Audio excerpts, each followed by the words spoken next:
Woo! Tonight's all about the mystery, the St. Catharines, Ontario, Canada fog secret. You know how every location and town has its own little secrets and all that? Well, here's our secret. We're going to let you in on it, and it's pretty wild. I'm not sure if you've got this same thing when the fog kicks out in your place, but when the fog kicks out here, we've got something that really is really weird. Now, I want you to check this out and just don't overlook it, because it will amaze you. You will be amazed. Whenever we get fog, look from Waite Street, and this happens all over town, and down Lincoln, they do they dump toxic waste on our street. Here's a line of toxic waste. It comes out of the back of a truck. They've got a valve in order to do it. It goes for a couple of miles, and if you stand near it the first couple of days, your lips start to tingle, just like radiation. I've worked in a uranium mine, so I've had a little bit of exposure to a few different things. And every time in St. Catharines, whenever it's foggy out, we get a truck that goes around to mainly the older neighborhoods, and they dump this toxic waste.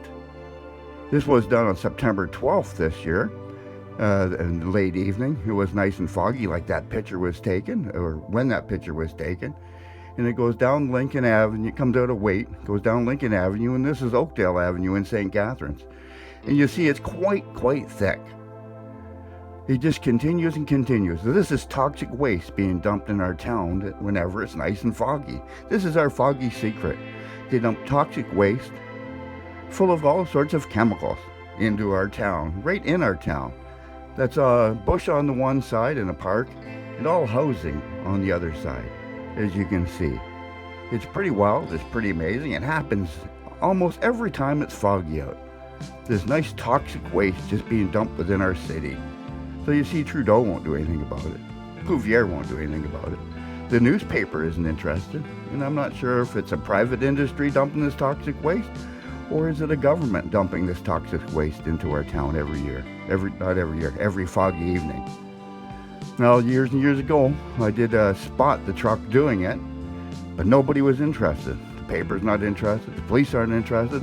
It's just this toxic waste being dumped in our town. So check out this lovely toxic waste that you're breathing in. I'm not sure what it's doing for you, but in the first couple of days, it makes your lips tingle if you stand there for too long. But this street has thousands of cars going up and down it, and it helps spread it around and put it in the air, and making sure that you breathe it good and heavy. Now, this is coming down to Eastchester, and you'll see it starts on the other side. When it goes uphill, they've got a valve. You'll see on the other side, when they go uphill, it dumps it way thicker. So they've got a remote control valve where they shut it off when they're going up hills. So this one goes around the corner, and it's not a bus leak because the bus doesn't go down Waite Lane. You see on the other side how thick it is? That's where they must have started to begin with. And they're just trying to get it to even it out, to get it a little thinner. But when they went around the corner, it started dumping thick, so they shut the valve off. And then they go up the street a little further. Now, this does not follow a bus lane in the way that a bus goes. So it's not a leak on a car, it's not a leak anything, and it happens every foggy night. So that's St. Catharines' secret. They dump toxic waste on our streets and around our houses whenever it's foggy. Ooh, come on, do something about it. These people should be charged. They don't care about your life. I believe they should be put in jail for life. Have a great day. This is Rick Spicer.